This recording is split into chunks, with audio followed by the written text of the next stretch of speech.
Hi friends, this is Mangla Pratap and Muralidharan talking from India. I'm going to talk to you about the importance of grammar, usage, collocations and pronunciation for IELTS examination. Why should we learn the elements of language when we appear for the IELTS examination? It's quite important for you as a non-native speaker to work on all the formal elements of language, number one. Number two, think about how to organize your ideas. If you want to really organize all that you want to say or sequence your thoughts in terms of paragraphs, you have to really get to know more about discourse markers, connectors, and then learn the basic rules of paragraphing. Right. So this is the basis for your success because you have to work first of all on your grammar in order to sequence your ideas or express your ideas in an appropriate manner. So I would say those of you who would like to get the highest score in the IELTS examination should think about working on simple present, the usage of simple present tense, because it's also called narrative present, and then simple past tense, and how to combine simple past with past perfect, how to combine present perfect with other, for example, the present continuous and present simple, etc., and present perfect continuous, etc. So you need to really work on the contextual applications of each of these tenses very carefully, and you should know how to describe a process. Remember, the IELTS academic writing task is all about describing a technical process. So how do you describe a technical process if you don't have mastery of tenses? So you'll have to work on your tenses, number one. Number two, I would always say learn the connectors. Work on the connectors that people generally use to describe things. Maybe you'll have to study how the best descriptive essays are written. What are the modalities used there? What sort of narrative description being taken up there? Analyze the techniques of paragraphing. Any international writing guide would tell you how to really make a paragraph. Work on it. How to write a topical statement or a subtopical statement. How to write an introduction and conclusion. These are very important areas that you need to work on in case you're going to appear for the examination, right? So you need a lot of support from a well-qualified and well-trained faculty on certain important areas of usage. See, there are people who learn several vocab, but they don't know how to use it because they think learning the pronunciation and the spelling will do. Not at all, because you need to really work on when to use it and where to use it, how to use it. These are very important areas, the contextual usage of a word for a specific meaning, because there could be multiple layers of meanings associated with a word. For each of those meanings, you need to really ensure that you try to apply it in a particular context and prove the correct usage. So your appropriacy, accuracy are really taken into account. So work on this. What else are you expected to do? So when you learn grammar, you'll have to also understand synthesis of clauses will play a vital role in presenting your ideas. You'd ask me, how is it going to really affect your score?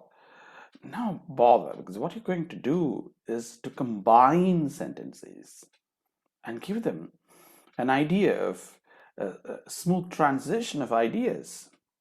So when you combine clauses, you understand how to really ensure the smooth transition of ideas can become quite easier for others to understand whatever you state.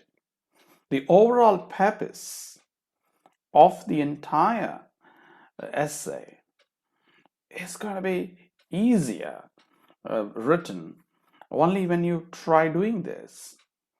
And for which you need to really practice writing some 200 different types of essays with the guidance of a trainer who can look at each of your sentences and tell you what to do and what not to do, how to do, etc.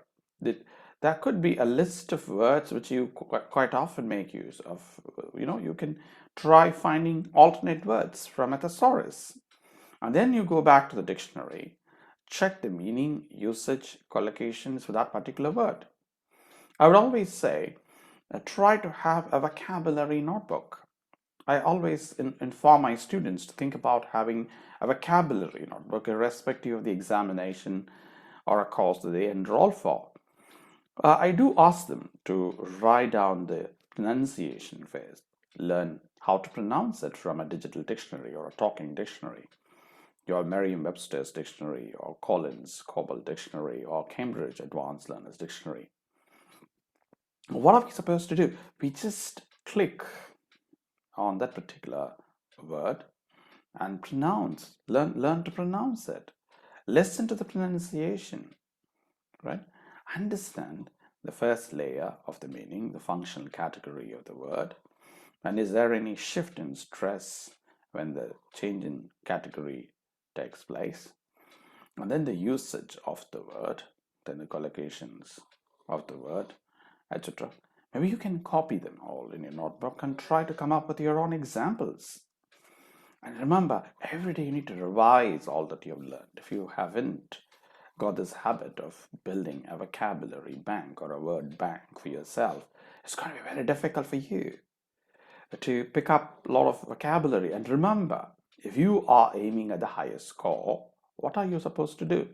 You have to work diligently to contextualize the words that you have learned, right? For which a lot of reading ought to be done. You have to spend a lot of time reading international magazines, newspapers, journals, and novels, or biographies, autobiographies, all types of books. Why should we do it? See, when we start reading, in a way, all the standard magazines, internationally acceptable peer-reviewed journals, etc., that we are going to internalize so much of language repertoire and the academic register. And what would happen to you in the long run is that when you communicate without your knowledge, you might make use of all that you've learned in the structures or, the kind of collocations, usage, etc. I would suggest you to also be very conscious of formal language. Most of the time, you're tested only on the formal aspects of language. A formal register is very important for you.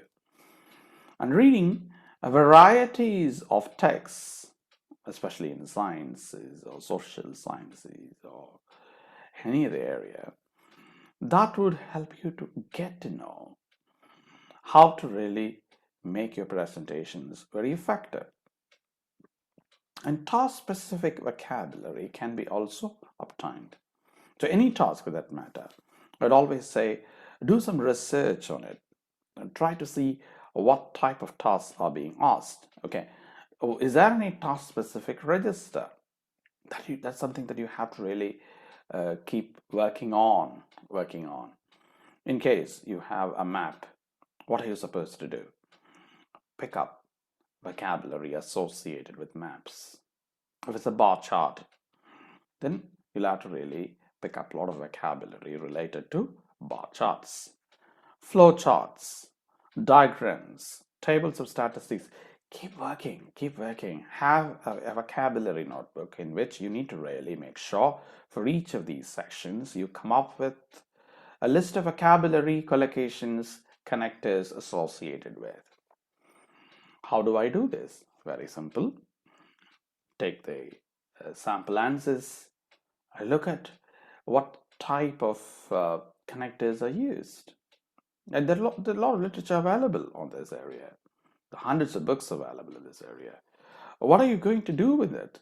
You are going to be smart enough to identify the list of words, theme-specific words, or topic-specific words, or task-specific words associated with each of these variations.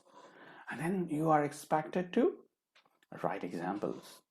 For each variation, you need to write examples and check it. And there are online writing labs available today. Cambridge, for example, has a beautiful, excellent, I would say, a writing lab available called writeandimprove.com. What do? I just ask my students to work on that particular writing lab. Besides, I do sit with them and see how do they write, and I do give them around 200 plus tasks. Then I just sit and revise their sentences and teach them how to, revise their sentences. That's very important. One good example that I can always suggest you to do is take one thesis statement of Band 9 essay. What are you going to do? Look at the thesis statement. Rewrite it completely. Check whether you can do better than that. You try doing it for each of those paragraphs. Try to supply alternate range of vocabs and collocation, etc. That would change the way you write.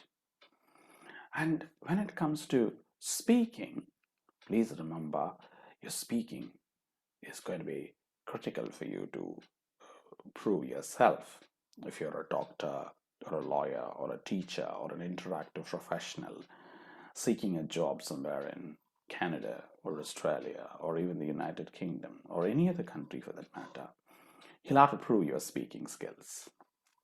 You need an expert guidance to work on your stress patterns, intonation patterns, etc. Seek the guidance and help of these people to ensure that you professionally work on each aspect of your speaking. What should you do? You need to really learn to speak on a wide range of topics. Please avoid memorizing. There are people whom I know, especially in some parts of South India.